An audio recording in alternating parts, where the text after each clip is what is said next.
সাহাবীরা মদ পান করতে, এক শ্রেণীর সাহাবী, জানতেন তো? জানেন কেন মদ হারাম এই আয়াত এখনো নাজিল হয় নাই? তাই এক শ্রেণীর সাহাবীরা মদ পান করত।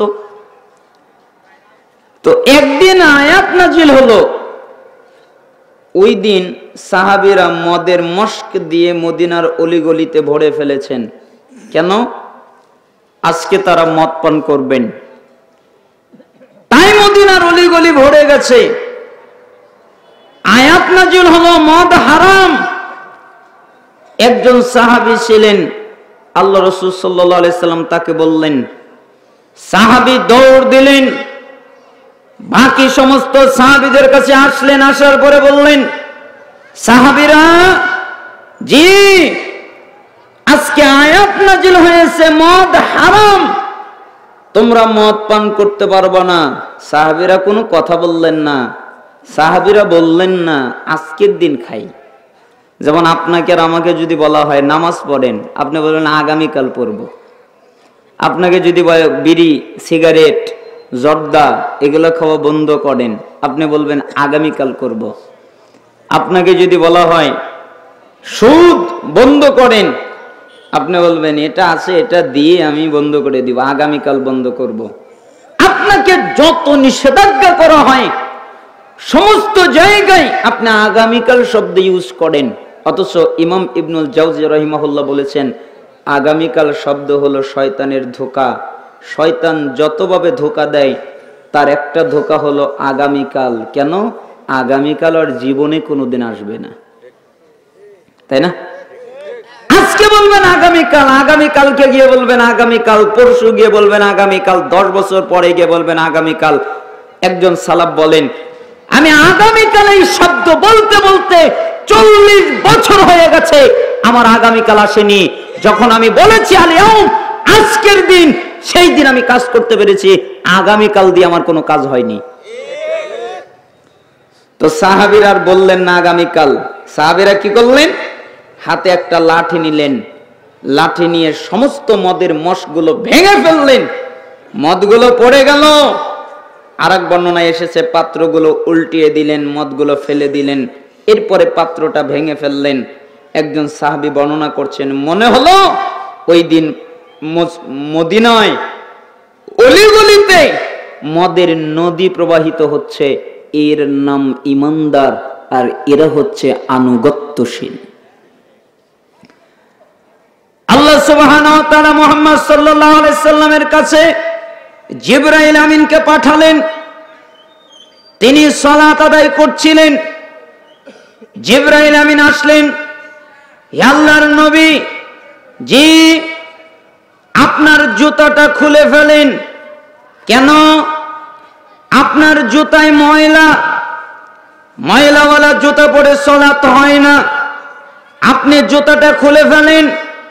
মুহাম্মদ সাল্লাল্লাহু আলাইহি সাল্লাম জুতা খুলে ফেললেন। সাহাবীরা দেখলেন মুহাম্মদ সাল্লাল্লাহু আলাইহি সাল্লাম জুতা খুলেছেন। সাহাবীরা কি আর জুতা পরে থাকে? সাহাবীরাও তাদের সমস্ত জুতাগুলো খুলে ফেলে দিয়েছেন। সালাত যখন শেষ হয়ে গেল, রাসূল সাল্লাল্লাহু আলাইহি সাল্লাম সাহাবীদেরকে বললেন, সাহাবীরা, আমার কাছে আয়াত নাজিল হয়েছিল, জিবরাইল আমিন এসেছিল, আমাকে বলেছে জুতা খুলতে, আমার জুতায় ময়লা, তাই আমি জুতা খুলেছি। তোমাদের জুতায় তো ময়লা নয়, তাহলে তোমরা জুতা খুললে কেন? রাসূল সাল্লাল্লাহু আলাইহি সাল্লাম বললেন, কত কিছু জানি না, আপনি খুলেছেন তাই আমরা খুলেছি, আপনি খুলেছেন তাই আমরা খুলেছি, আপনি যদি না খুলতেন আমরা খুলতাম না। এর নাম হলো আনুগত্য।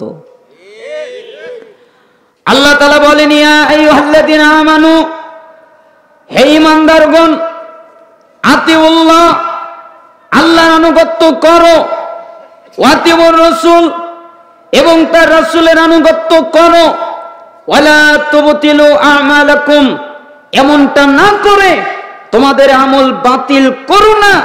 তার মানে আল্লাহ এবং তার রাসূলের আনুগত্যের 19-20 হলে আমল বাতিল হয়ে যায়, তোমরা আমল বাতিল করো না। এই আয়াত বাংলাদেশের মানুষেরা বুঝতে পারেনি, এই আয়াত আমরা বুঝতে পারিনি, এই আয়াত আমরা বুঝতে পারিনি। সাহাবীরা ঠিকই বুঝেছেন, আব্দুল্লাহ বিন মাসউদ রাদিয়াল্লাহু আনহু একদিন তিনি মসজিদে নববীতে প্রবেশ করবেন। এটা হলো চৌকাঠ আর এটা হলো তার পা, এটা হলো চৌকাঠ আর এটা হলো তার পা। যদি তিনি পাটা নামায় তাহলে চৌকাঠের উপরে পড়ে যায়। মুহাম্মদ সাল্লাল্লাহু আলাইহি সাল্লাম সাহাবীদেরকে বললেন, সাহাবীরা দাঁড়িয়ে ছিল তাই বললেন, সাহাবীরা জি বসে যাও। আব্দুল্লাহ বিন মাসউদ রাদিয়াল্লাহু আনহু চিন্তা করলেন, এখন যদি আমি চৌকাঠের উপরে পা রাখি তাহলে রাসূলের নির্দেশ অমান্য হয়ে যাবে। তাই তিনি চৌকাঠের উপরে পা না রেখে পাটাকে ব্যাক করে তিনি চৌকাঠের বাহিরে বসে গেলেন। একটা বর্ণনা এসেছে চৌকাঠেই বসে গেলেন। মুহাম্মদ সাল্লাল্লাহু আলাইহি সাল্লাম লক্ষ্য করলেন, এরপরে বললেন, আব্দুল্লাহ জি তুমি বাহিরে বসলে কেন? তুমি চৌকাঠে বসলে কেন? আব্দুল্লাহ বিন মাসউদ রাদিয়াল্লাহু আনহু জবাব দিচ্ছেন, হে আল্লাহর নবী, আল্লাহ বলেছেন আল্লাহকে মানো, রাসূলকে মানো, তোমাদের আমল বাতিল করো না। আপনি মুহাম্মদ যখন বলেছেন বসে যাও, তখন আমি আব্দুল্লাহ বিন মাসউদ মনে করেছি এখন যদি আমার পা সামনের দিকে এক কদম বাড়াই তাহলে আমার আমল বাতিল হয়ে যাবে। এই ভয়ে আমি সামনে যাইনি, আমি চৌকাঠের বাইরেই বসে গেছি। এটার নাম আনুগত্য, এটার নাম ইত্তেবা, এটার নাম অনুসরণ, এটার নাম ঈমান। ঠিক না? তা আমরা আনুগত্য করব তো ইনশাআল্লাহ। আল্লাহ সুবহানাহু ওয়া তাআলা আমাদের কবুল করুন। আপনাদেরকে আমি তিনটা নসিহত করব, সময়ের ব্যবধানে কমে যেতে পারে। তার একটা নসিহত গত বছর এসেছিলাম, গত বছরই তো না, সালাতের উপরে বিস্তারিত আলোচনা করেছিলাম। আজকে আপনাদের সামনে একটা তিনটা নসিহতের একদম ভিন্ন কায়দায়, ভিন্নতা দিয়ে আমাকে এগুলো খুঁজতে অনেক কষ্ট করতে হয়েছে, অনেক কিতাব পড়তে হয়েছে। তার একটা নসিহত হলো আপনাদের কাছে, আপনি আপনাকে প্রত্যেকটা ব্যক্তির দিকে ইঙ্গিত করবেন, আমি আমার দিকে ইঙ্গিত করব, আপনি আপনার দিকে ইঙ্গিত করবেন। প্রত্যেকটা মানুষ মনে করবেন আমাকে বলছে। কাকে বলছে? আমাকে, অন্য কাউকে নয়, আমাকে। একথা ভাববেন।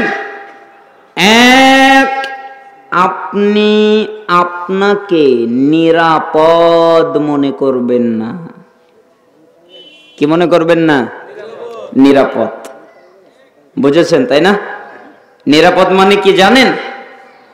আমি নামাজ পড়ি, আমি যাকাত দেই, আমি সিয়াম পালন করি, আমি হজ করেছি, আমি জিকির আজকার করি, আমি কোরআন তেলাওয়াত করি, আমাকে কে ঠেকায় জান্নাতে যেতে? আমি জান্নাতে যাবই, আমি তো ইবাদত করি। এটার নাম নিরাপদ। তার মানে আমি আপনাকে উল্টাটা বলছি, আপনি নিরাপদ মনে করবেন না। আপনি মনে করবেন না যে আমি নিরাপদ, আমি বেঁচে গেছি, এটা আপনি ভাববেন না, আপনি মনে করবেন না। সহিহ বুখারীর 6463 নম্বর হাদিস, আন্তর্জাতিক ছাপা ইসলামিক ফাউন্ডেশন বাংলা যেটা, তার 6019 নম্বর হাদিস। আবু হুরায়রা রাদিয়াল্লাহু আনহু তিনি বলেন, রাসূল সাল্লাল্লাহু আলাইহি সাল্লাম বলেছেন, লান ইউনাজ্জিয়া আহাদাম মিনকুম আমালু, তোমাদের কারো আমল, তোমাদের কারো ইবাদত, তোমাদের কারো কর্ম তোমাদেরকে মুক্তি দিতে পারে না, তোমাদেরকে রক্ষা করতে পারে না, তোমাদেরকে বাঁচাতে পারে না। কথাটা কেমন হলো না? সারা জীবন বক্তারা বলে নামাজ পড়েন জান্নাতে যাবেন, যাকাত দেন জান্নাতে যাবেন, দান করেন জান্নাতে যাবেন, সিয়াম পালন করেন জান্নাতে যাবেন, হজ করেন জান্নাতে যাবেন, দাড়ি রাখেন জান্নাতে যাবেন। আর এই ছোট বক্তা উল্টা কথা বলছে যে ইবাদত দিয়ে নাকি জান্নাত হবে না। আচ্ছা, কথাটা কি আমি বলেছি? কে বলেছেন? আল্লাহর নবী। তাও যে কোনো কিতাবের হাদিস নয়, এটা হলো বুখারীর হাদিস, 6463 নম্বর হাদিস খুলে দেখেন। লা ইউনাজ্জি আহাদাম মিনকুম আমালুহু, তোমাদের কারো আমল, তোমাদের কারো ইবাদত, তোমাদের কারো কর্ম, তোমাদের সালাত, তোমাদের যাকাত, তোমাদের সিয়াম, তোমাদের হজ, তোমাদের জিকির আজকার, তোমাদের কোরআন তেলাওয়াত, তোমাদের যত আমল আছে এর একটা আমল তোমাদেরকে নাজাত দিতে পারে না। সাহাবীরা ভয় পেয়ে গেলেন, বলে কি ইবাদত করি নাজাতের জন্য, ইবাদত করি বাঁচার জন্য, আর আল্লাহর নবী যদি বলেন আমাদের কোনো আমল দিয়ে আমরা মুক্তি পাবো না, তাহলে অবস্থাটা কি হবে? তাই একজন সাহাবী চট করে আল্লাহর নবীকে জিজ্ঞেস করলেন, ওয়ালা আনতা ইয়া রাসূলুল্লাহ, হে আল্লাহর নবী আপনিও কি না? আমরা না হয় আমাদের ইবাদত দিয়ে বাঁচলাম না, আমরা না হয় আমাদের ইবাদত দিয়ে বাঁচতে পারবো না, তো আপনি নবীও কি না? তখন রাসূল সাল্লাল্লাহু আলাইহি সাল্লাম বললেন, ক্বালা, তিনি বললেন, ওয়ালা আনা, আমিও না।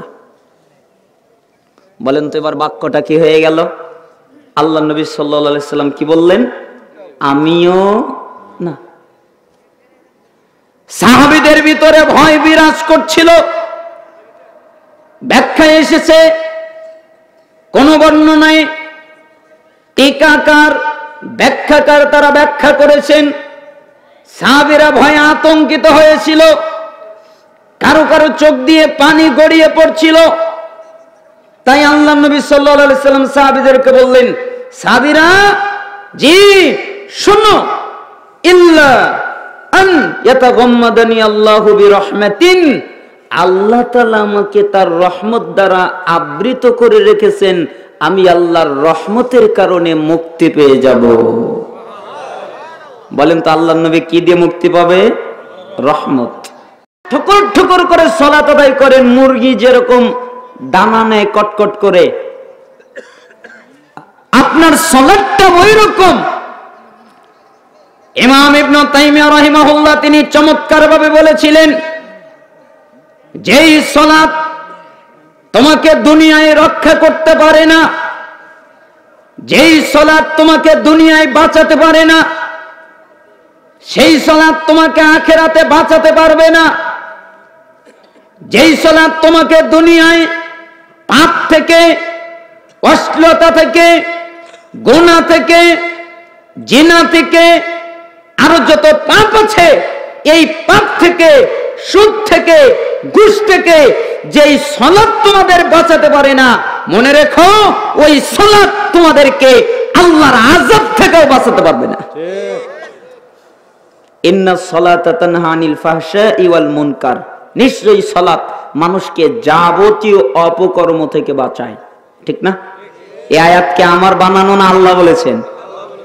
ও নামাজ পড়ে ঘুষ খায়, ও নামাজ পড়ে সুদ খায়, ও নামাজ পড়ে জিনা করে, ও নামাজ পড়ে ব্যভিচার করে, ও নামাজ পড়ে গান শোনে, ও নামাজ পড়ে অশ্লীলতা করে, ও নামাজ পড়ে প্রেম করে, ও নামাজ পড়ে গেমস খেলে, ও নামাজ পড়ে সময় অপচয় করে, নষ্ট করে, ওর নামাজ তোকে দুনিয়ায় বাঁচায় না, তো আখিরাতে কি করে বাঁচাবে? এই জন্য আল্লাহ নবী সাল্লাল্লাহু আলাইহি সাল্লাম বললেন, শোনো, আল্লাহ তাআলা আমাকে তার রহমত দ্বারা আবৃত করে রেখেছেন, আমি আল্লাহর রহমতের কারণে মুক্তি পেয়ে যাব। তাহলে কি আমরা আমল করা ছেড়ে দিব? না। আল্লাহ নবী সাল্লাল্লাহু আলাইহি সাল্লাম পরের বাক্যে বললেন, সাদ্দিদু আকারিবু ওয়াগদু ওয়ারুহু ওয়া শাইউম মিনাদ দুলজা ওয়াল কসদাল কসদা তাবলুগু, তোমরা আমল করতে থাকো, তোমরা চেষ্টা করতে থাকো, তোমরা আমল করবা না এমনটা নয়, তোমরা আমল করো, ইবাদত করো, ইবাদতের মাধ্যমে, আমলের মাধ্যমে চেষ্টা করো তোমরা আল্লাহর নৈকট্য লাভ করো। কিভাবে আল্লাহর নৈকট্য লাভ করা যায়, কিভাবে আল্লাহর প্রিয় হওয়া যায়, এটা তোমরা চেষ্টা করো। তোমরা সকালে আল্লাহকে ডাকো, তোমরা সন্ধ্যায় আল্লাহকে ডাকো, তোমরা রাতের শেষ অংশে আল্লাহকে ডাকো, আর মধ্যম পন্থা অবলম্বন করো। মধ্যম পন্থা মানে কোরআন এবং সুন্নায় যা আছে এটা হলো মধ্যম পন্থা। তোমরা কোরআন সুন্নাহ অনুযায়ী চলো, ওয়াল কস্তাল কস্তা তাবলুগু, এই মধ্যম পন্থা তোমাদের লক্ষ্যে পৌঁছে দেবে, অর্থাৎ এই মধ্যম পন্থা তোমাদেরকে জান্নাতে নিয়ে যাবে। তার মানে শুধু ইবাদত নয়, এর সাথে আরেকটা জিনিস লাগবে, ওটা হলো রহমত। ওটার নাম কি? সালাত, সাথে লাগবে রহমত। যাকাত, সাথে লাগবে রহমত। সিয়াম, সাথে লাগবে রহমত। হজ, সাথে লাগবে রহমত। প্রত্যেকটা ইবাদত এবং তার সাথে লাগবে রহমত। আচ্ছা আপনারা বলেন তো, নামাজ পড়লে জান্নাত না নামাজ কবুল হলে জান্নাত? যাকাত দিলে জান্নাত না যাকাত কবুল হলে জান্নাত? সিয়াম পালন করলে, হজ আদায় করলে, জিকির আজকার করলে, কোরআন তেলাওয়াত করলে জান্নাত, নাকি এগুলো কবুল হলে জান্নাত? কবুল হলে। তার মানে আপনি পড়ছেন, এটা যদি কবুল না হয় তাহলে আপনার উপায় নেই, আর যদি কবুল হয় তাহলে আপনি বেঁচে গেলেন। এই জন্য আপনাকে আল্লাহর নৈকট্য লাভ করতে হবে, আল্লাহর প্রিয় হতে হবে, আল্লাহকে সন্তুষ্ট করতে হবে, আল্লাহর ভালোবাসা পেতে হবে, আল্লাহর ভালোবাসা পাওয়ার চেষ্টা করতে হবে।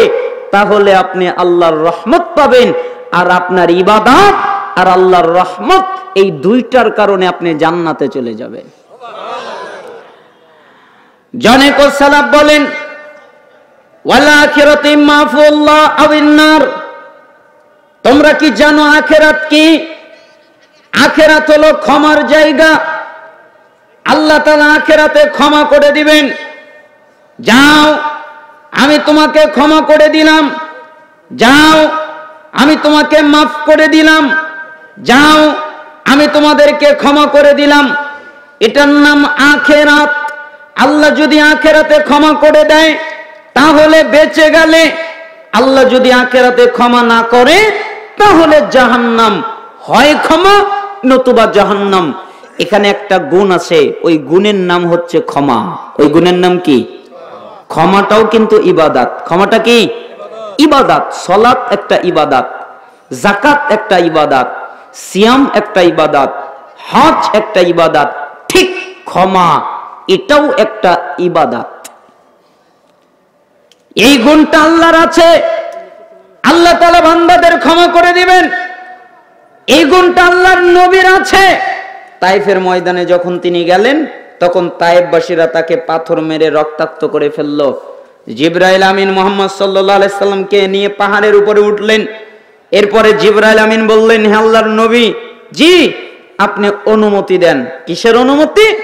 মালাক রেডি, আপনি শুধু বলবেন আর মালাকরা তারা এই পাহাড়টাকে উল্টা করে এই তায়েফবাসীর উপরে চাপিয়ে দিবেন। আপনি অনুমতি দেন। মুহাম্মদ সাল্লাল্লাহু আলাইহি সাল্লাম বললেন, এরা যদি সবাই ধ্বংস হয়ে যায় তাহলে আমার রিসালাত আমি কাদের কাছে পৌঁছাবো? এদের মধ্যে থেকেই এক শ্রেণীর লোক তৈরি হবে যারা আমার আনুগত্য করবে। আমি এদেরকে মাফ করে দিলাম। এটা হলো আপনার আর আমার দয়ার নবী। এদের প্রতি আমার কোনো ক্ষোভ নেই, আমি এদের মাফ করে দিলাম। এরা বোঝেনি, এরা বুঝতে পারেনি, এরা জানে না আমি কে, এরা বোঝেনি, আমি এদেরকে মাফ করে দিলাম। এটা হচ্ছে আপনার আর আমার দয়ার নবী। কিন্তু আমাদের মধ্যে এই গুণটা কি আছে? স্ত্রী স্বামীকে ক্ষমা করে না, স্বামী স্ত্রীকে ক্ষমা করে না, ভাই ভাইকে ক্ষমা করে না, ভাই বোনকে, বোন ভাইকে, মা বাবা সন্তানকে, সন্তান মা বাবাকে, একজন আরেকজনকে ক্ষমা করে না। ক্ষমা যে একটা গুণ, এইটা আমাদের মধ্যে নাই। আমি একটা কিতাব পড়ছিলাম, কিতাবের নাম তারিখে দিমাশক। কিতাবের অনেক নাম, কেউ বলেন তারিখে কাবির, কেউ বলেন তারিখ ইবনে আসাকির, কেউ বলেন তারিখ মদিনাতির কাবির, আরো বিভিন্ন নাম আছে। তারিখে দিমাশক 80 খণ্ডের একটা কিতাব। এই কিতাবের 14-15 খণ্ডে আমি পড়ছিলাম। একদিন আমি একটা ঘটনা পেয়ে গেলাম। ঘটনাটা আমার এতই ভালো লাগলো, এটা আমাকে পরিবর্তন করে দিয়েছে। আপনাকে পরিবর্তন করবে কিনা তা আমার জানা নেই। আমাকে করেছে, এটা আমি বিশ্বাসী, আপনাকেও করতে পারে। একটা লোক মাল সামানা নিয়ে হজ করতে যাচ্ছে। আগের সময়ে তো আর এরোপ্লেন ছিল না, বিমান ছিল না, গাড়ি ছিল না, মাইক্রো ছিল না, আর ঘোড়ায় তো সবাই চড়তে পারত না। যারা প্রশিক্ষণ প্রাপ্ত তারাই শুধু ঘোড়ায় চড়তে পারত, সবাই তো চড়তে পারত না, তাই পায়ে হেঁটে যেতে হতো। ওই লোকটা হজ করার জন্য পায়ে হেঁটে চলে যাচ্ছেন, আর পিছন থেকে একটা যুবক দৌড়ে এসে ওই লোকটার ব্যাগটা ছিনতাই করে দৌড় দিয়ে চলে গেছেন। আচ্ছা বলেন তো, একটা লোক সফরে গেছে, সফরে তার সম্বলিত ব্যাগ, তাই না? কেন? ওই ব্যাগেই আছে তার জামা কাপড়, ওই ব্যাগেই আছে তার খাদ্য, ওই ব্যাগেই আছে তার টাকা পয়সা, অর্থ সম্পদ, ওটাই তার সম্বল। তো একটা ছিনতাইকারী ওই ব্যাগটা ছিনতাই করে নিয়ে চলে গেছেন, অনেক দূর চলে গেছেন। এক পর্যায়ে যেতে যেতে ওই যুবকটা অন্ধ হয়ে গেছেন, আর কিছু চোখে দেখে না, তাই তিনি মাটিতে বসে পড়েছেন, আর কিছু দেখে না, হাউমাউ করে কান্নাকাটি করছেন। কিছু লোকজন তার কাছে আসলো, আসার পরে বলল, কি ব্যাপার, তুমি কাঁদো কেন? আমি কাঁদি কেন জানেন? কিছুক্ষণ আগে আমি ছিলাম চক্ষুওয়ালা, এই চোখ দিয়ে দেখতে পারতাম, এখন আমি অন্ধ, এই চোখ দিয়ে দেখতে পাচ্ছি না, তাই আমি কাঁদতেছি। আমি একটা অন্যায় করেছি, আমি একটা গুনাহ করেছি। কি অন্যায়? একটা লোক কোথায় যেন যাচ্ছিল, আমি তার মাল সামানা ছিনতাই করে নিয়ে চলে এসেছি, হয়তোবা ওই লোকটা আমাকে বদদুয়া করেছে, এ কারণে আল্লাহ হয়তোবা আমার চক্ষুটা কানা করে দিয়েছে, এটা হতে পারে। আপনি কি আমাকে আপনারা ওই লোকের কাছে নিয়ে যাবেন? তাহলে আমি তার মাল সামানা ফিরিয়ে দিয়ে তার কাছে ক্ষমা চাইতাম। আচ্ছা ওই লোকটা কোথায় আছে? অমুক দোকানের জায়গায়, হয়তোবা ওখানে থাকতে পারে। আচ্ছা চলো। এবার তাকে নিয়ে ওই লোকের কাছে যাওয়া হলো, যার মাল সামানা ছিনতাই করেছিল। তাকে গিয়ে তার মাল সামানা বুঝিয়ে দিল। এরপরে তাকে বলছেন, ওই লোকেরা, এই যুবকও বলছে, ওই লোকেরাও বলছে, যুবক বলছে আমাকে মাফ করে দেন, আমি অন্যায় করেছি, এবং সাথীরাও বলছে আপনি তাকে মাফ করে দেন, অন্যায় করেছে। তখন ওই লোকটা বসা ছিল, দাঁড়িয়ে উঠে বলছে, আল্লাহি, আল্লাহর কসম, ওয়াল্লাযী নাফসি বিয়াদিহি, যার হাতে আমার জীবন, তার কসম করে বলছি, এই যুবক যখন আমার কাছ থেকে মাল সামানা ছিনতাই করে নিয়ে চলে গেছে, তখন আমি আল্লাহর সামনে আমার দুই হাত উঁচু করেছি, আর আল্লাহকে বলেছি, আল্লাহ তুমি এই যুবককে মাফ করে দাও। আচ্ছা মাফ কি করেছে না বদদুয়া করেছে? আপনারা কি বুঝলেন? মাফ করেছে না বদদুয়া করেছে? মাফ করেছে। আল্লাহ তুমি এই যুবকটা আমার মাল নিয়েছে, আমার সম্পদ নিয়েছে, আমার অর্থ নিয়েছে, বুঝতে পারে নাই, অন্যায় করেছে, অপরাধ করেছে, আল্লাহ তুমি এই যুবকটাকে মাফ করে দাও। এটা বদদুয়া? এটা দোয়া না? দোয়া। তো কিছু আবার লোক থাকে না কাটি দেওয়ার, তো একটা লোক আবার হঠাৎ করে বলতেছেন, আপনি মাফ করলেন কে? ও আপনার মাল সামানা নিল, আপনার কাজ হলো ওকে বদদুয়া করা, আপনি মাফ করলেন কেন?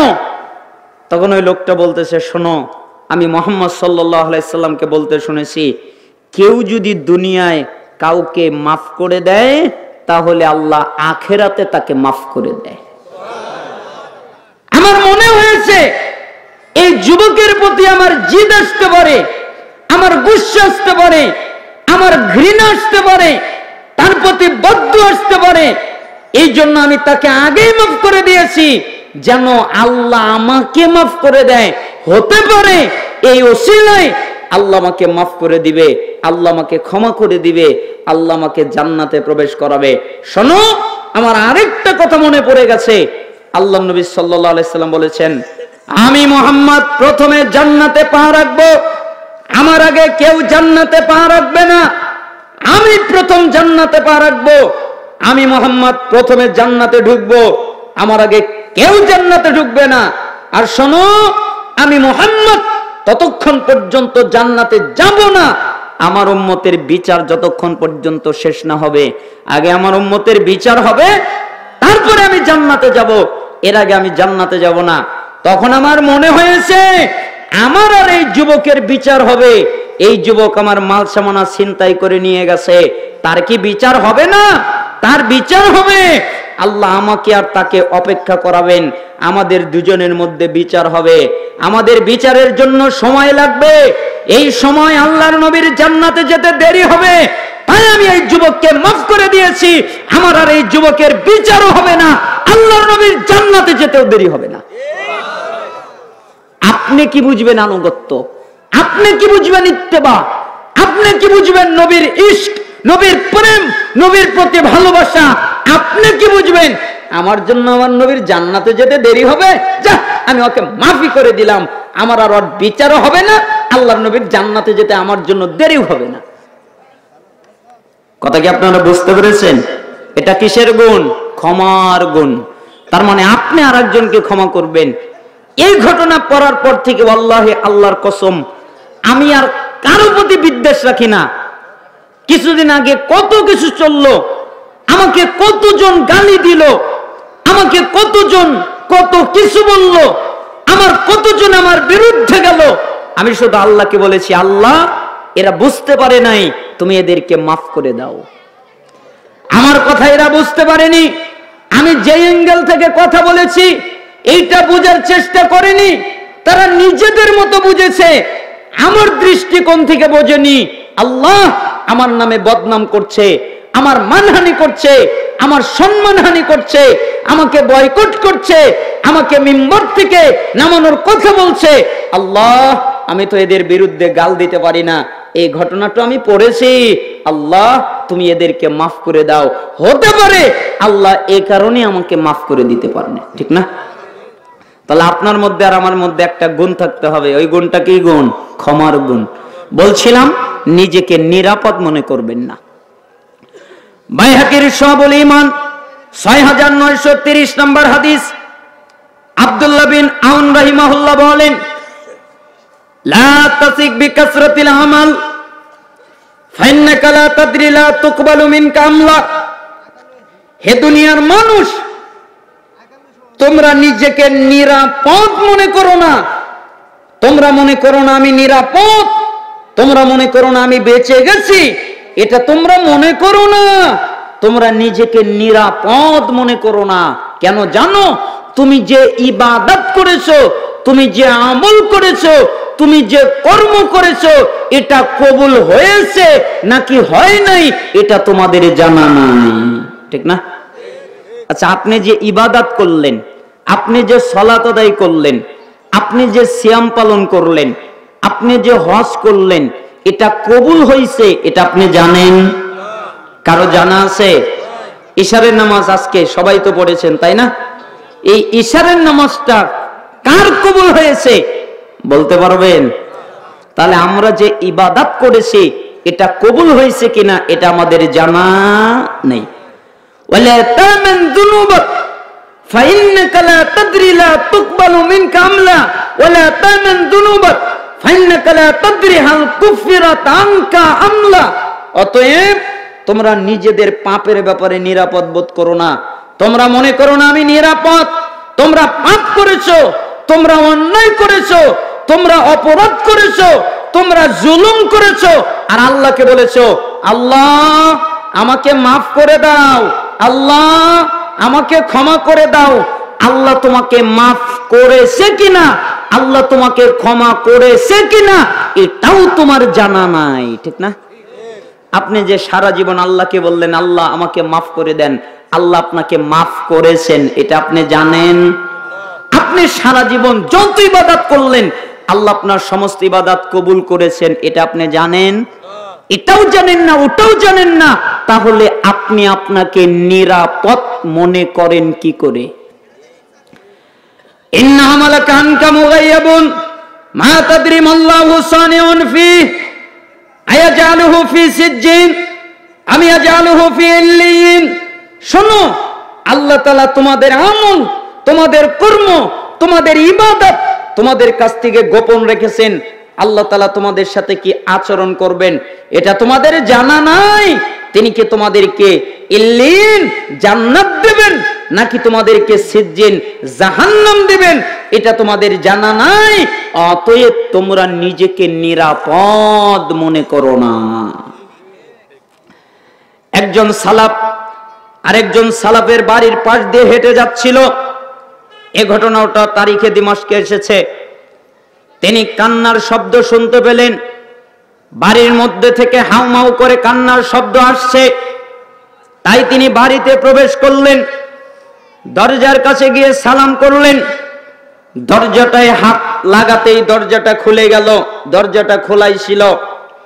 দেখেন একটা লোক জায়নামাজে বসে আছেন, দুইটা হাত আসমানের দিকে উঠিয়ে আছেন, দুই চোখ দিয়ে টস টস করে পানি পড়ছে, দুই চোখের পানি দিয়ে দুই চোখের নালা তৈরি হয়ে গেছে, দুই চোখের পানি দিয়ে দাড়ি ভিজে গেছে, দুই চোখের পানি দিয়ে জামাটা ভিজে গেছে, দুই চোখের পানি দিয়ে জায়নামাজটা ভিজে গেছে, দুই চোখের পানি দিয়ে হাতটা ভিজে গেছে। আল্লাহকে বলছে, আল্লাহ আমার কি হবে, আল্লাহ আমার কি হবে, ও আল্লাহ আমার কি হবে, কি হবে আমার। এইভাবে তিনি আল্লাহকে ডাকতেছিলেন আর কাঁদতেছিলেন। ওই লোকটাকে দেখে কান্নাটা বন্ধ করে দিলেন।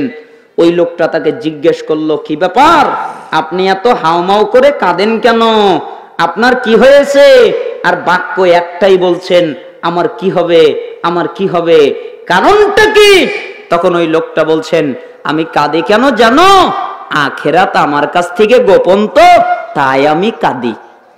তখন ওই লোকটা বলতেছে, বলে কি আখেরাত বলে গোপন?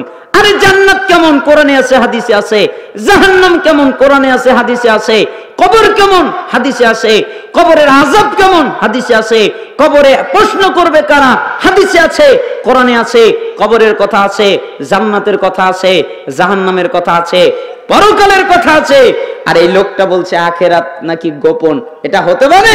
তখন এই লোকটা উঠে ওই লোকটাকে ধাক্কা মেরেছে, লোকটা পড়ে গেছে, উল্টে পড়ে গেছে। এরপরে তাকে উঠিয়ে, আমাকে মাফ করে দিবেন, আমি জোশে কাজটা করে ফেলেছি। ও আপনি বলতেছেন যে গোপন না, সবগুলো প্রকাশ হয়ে গেছে। আচ্ছা বলেন, আপনি আপনার জীবনে যত ইবাদত করেছেন কোনটা কবুল হয়েছে বলেন? আপনি আপনার জীবনে যত তওবা করেছেন কোনটা কবুল হয়েছে বলেন? এটা তো জানি না। আরে আমিও তো জানি না আমার ইবাদত কবুল হয়েছে কিনা আমার তা জানা নেই, আমার তওবা কবুল হয়েছে কিনা আমার তা জানা নেই।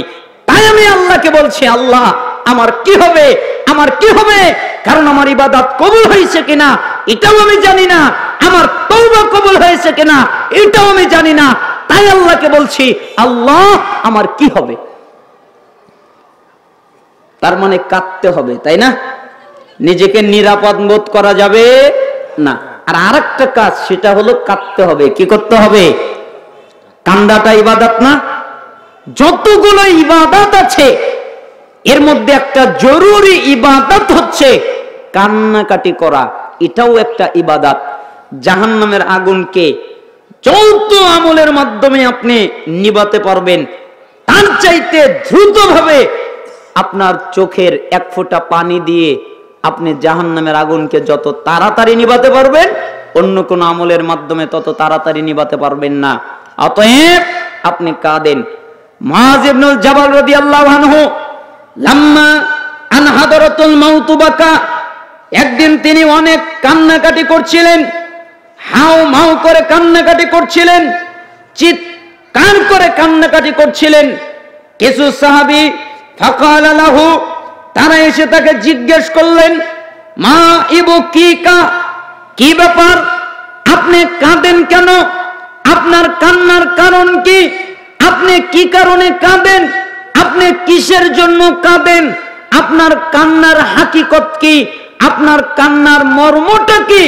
মুআয ইবনুল জাবাল জবাব দিলেন, ওয়াল্লাহি লা আবকি জাযাআম মিনাল মাউত ওয়ালা দুনিয়া উখাল্লিফুহা বাদি। শোনো, আমার যে মৃত্যু হবে এই ভয় আমার নেই, আমাকে যে মরে যেতে হবে এই ভয় আমার নেই, আমি জানি আমাকে মরতে হবে, তাই আমার মরার ভয় নেই।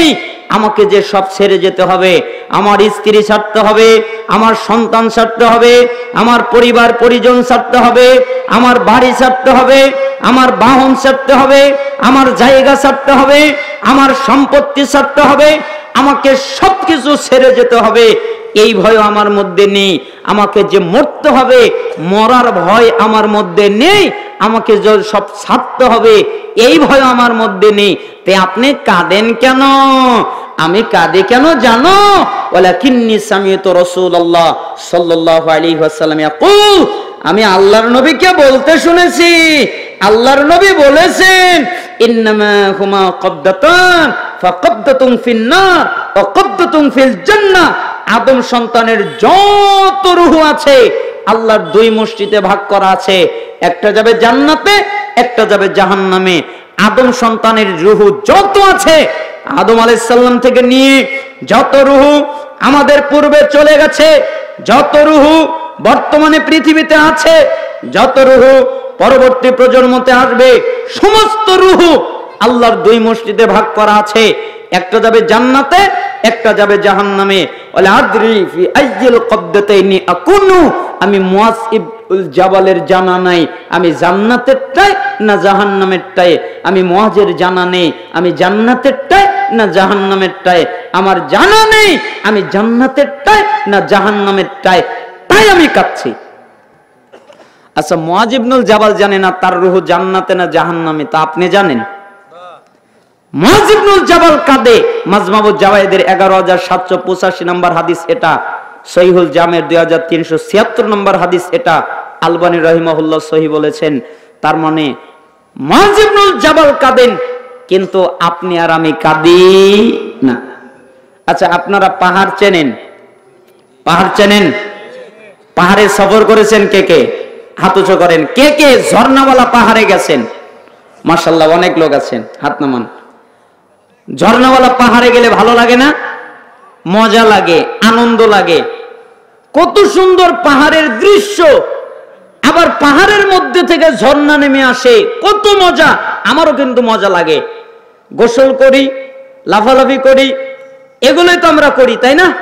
ঝর্ণার মধ্যে গিয়ে গোসল করি, লাফালাফি করি, কত ভালো লাগে। কিন্তু আমি যেদিন একটা ঘটনা পড়েছি, তারপর থেকে ঝর্ণার কাছে গেলে আমার আর ভালো লাগে না। আমি মাঝে মধ্যে ঝর্ণার কাছে যাই, সবাই গোসল করে, আমি দাঁড়িয়ে থাকি, আমি গোসল করি না। সবাই আমাকে বলে, তুমি গোসল করো না কেন? তোমার চোখ পানি পানি কেন? তখন আমি বলি, আমি যেটা জানি আপনারা সেটা জানেন না, তাই আপনারা গোসল করছেন, আর আমি জানি তাই আমি গোসল করি না। জানাটা কি? ইমাম ইবনু আবিদ দুনিয়া ওনার একটা কিতাব সিফাতুন নার, ইমাম ইবনু রজব আল হাম্বলি রাহিমাহুল্লাহ ওনার একটি কিতাব আত-তাখয়িফু মিনান নার ওয়া তাহরিফু বিহালি দারিল বাওয়ার, জাহান্নামের উপরে অসাধারণ একটা কিতাব ইমাম ইবনু রজব আল হাম্বলি রাহিমাহুল্লাহ। তার ভিতরে একটা ঘটনা এসেছে, অনেক লম্বা, মাঝখানের অংশ বলছি। ঈসা আলাইহিস সালাম একদিন একটা পাহাড়ের সামনে দাঁড়িয়ে আছেন। পাহাড়টার আবার দুইটা ঝর্ণা, একটা ডান দিকে যাচ্ছে আর একটা বাম দিকে যাচ্ছে। তো ঈসা আলাইহিস সালাম ঘুরলেন, পাহাড়মুখী হলেন, এরপরে পাহাড়কে জিজ্ঞেস করলেন, পাহাড় জি তুমি কি বলতে পারো? কি বলবো? আচ্ছা বলো তো, আমার ডান দিকে পানি কোথায় থেকে আসে, আমার বাম দিকের পানি কোথায় থেকে আসে, এটা কি তুমি বলতে পারো? জি আমি বলতে পারি। তাহলে বলো তো পাহাড়, পাথর বলো তো, এই যে ডান দিকের পানি এটা হলো আমি পাথরের ডান চোখের পানি, এই যে বাম দিকের পানি এটা হলো আমি পাথরের বাম চোখের পানি। আমি পাথর কাঁদি, তাই ঝর্ণা প্রবাহিত হয়। বলেন তো ঝর্ণা প্রবাহিত হয় কেন? পাথর কাঁদে। ঈসা আলাইহিস সালাম জিজ্ঞেস করলেন, তোমার মনোবেদনাটা কি? কেন তুমি কাঁদো? তোমার কান্নার কারণটা কি? তখন পাথর জবাব দিচ্ছেন, যেটা সূরা তাহরিমের 6 নম্বর আয়াতে এসেছেন। আল্লাহ তাআলা বলেছেন, হে ইমানদারগণ, তোমরা নিজেরা জাহান্নামের আগুন থেকে বাঁচো, তোমার আহাল পরিবার পরিজনকে ওই জাহান্নামের আগুন থেকে বাঁচাও, যেই জাহান্নামের জ্বালানি হবে মানুষ। মানুষকে জাহান্নামের ভিতরে যত দেওয়া হবে, জাহান্নাম তত দাউ দাউ করে জ্বলবে। জাহান্নামের জ্বালানি হবে মানুষ, যেই জাহান্নামের জ্বালানি হবে পাথর। আমি পাথর কোনোদিন কাটিনি, আমি পাথর থেকে কোনোদিন ঝর্ণা প্রবাহিত হয়নি, আমি পাথর থেকে কোনোদিন ঝর্ণা প্রবাহিত হয়নি। আমি পাথর যেদিন শুনেছি আমাকে দিয়ে জাহান্নামকে জ্বালানো হবে, আমি পাথর হব জাহান্নামের জ্বালানি, ওই দিন থেকে আমি পাথর কান্না শুরু করেছি, ওই দিন থেকে পৃথিবীতে ঝর্ণা প্রবাহিত হয়েছে। এর আগে আমি পাথর কাঁদিনি, এর আগে আমি পাহাড় কাঁদিনি। আমি যেদিন শুনেছি আমাকে দিয়ে জাহান্নামকে জ্বালানো হবে, ওই দিন থেকে আমি পাথর কান্না শুরু করেছি। তাহলে পাথর কাঁদে জাহান্নামের ভয়ে, কিন্তু মানব জাতি এত নিমক হারাম, মানুষ কাঁদতে চায় না। এই পাথর যে কাঁদে এর কিন্তু কথা কোরআনেই আছে। দলিল সূরা বাকারা, সূরার নাম কি? ৭৪ নম্বর আয়াত। আল্লাহ তাআলা বলছেন কেন মানুষ আছে, কিছু মানুষ ওদের হৃদয়গুলো পাথরের মতো। না না না, পাথরের চাইতেও কঠিন। কেন? পাথর তো ফেটে যায়, এরপরে পাথর থেকে ঝর্ণা প্রবাহিত হয়। এই ৭৪ নম্বর আয়াত বাকারার তাফসীর করতে গিয়ে তাফসীরে তবারিতে আব্দুল্লাহ বিন আব্বাস রাদিয়াল্লাহু আনহুমা ব্যাখ্যা করতে গিয়ে তার শাগরেদ ছাত্র মুজাহিদ রাহিমাহুল্লাহ বলছেন, পাথর থেকে পানি প্রবাহিত হওয়ার একটা কারণ, পাথর জাহান্নামকে ভয় করে, পাথর আল্লাহকে ভয় করে, তাই পাথর কাঁদে, তাই ঝর্ণা প্রবাহিত হয়। তার মানে পাথর কাঁদে, কিন্তু আমরা মানুষ জাতি এত নিমক হারাম, আমাদের চোখে পানি নেই। মাজমাউজ জাওয়ায়েদে একটা বর্ণনা এসেছে, কেউ কেউ এই বর্ণনাটিকে ত্রুটিপূর্ণ বলেছেন, তবে অনেক শাওয়ায়েদ থাকার কারণে এটা গ্রহণযোগ্য। এই বর্ণনাটা হচ্ছে মাজমাউজ জাওয়ায়েদের কান্না অধ্যায়ে এসেছে, একটা চোখের চুল আল্লাহ তাআলা এক শ্রেণীর মানুষকে জাহান্নাম থেকে বের করে জান্নাতে ঢুকাবেন। নবীগণ শাফায়াত করে এক শ্রেণীর জাহান্নামীদেরকে জান্নাতে ঢুকাবেন। শহীদগণ শাফায়াত করে এক শ্রেণীর জাহান্নামীদেরকে জান্নাতে ঢুকাবেন। জান্নাতীগণ শাফায়াত করে এক শ্রেণীর জাহান্নামীদেরকে জান্নাতে ঢুকাবেন। যাকে শাফায়াতের অনুমতি দেওয়া হবে তারা শাফায়াত করে এক শ্রেণীর জাহান্নামীদেরকে জান্নাতে ঢুকাবেন।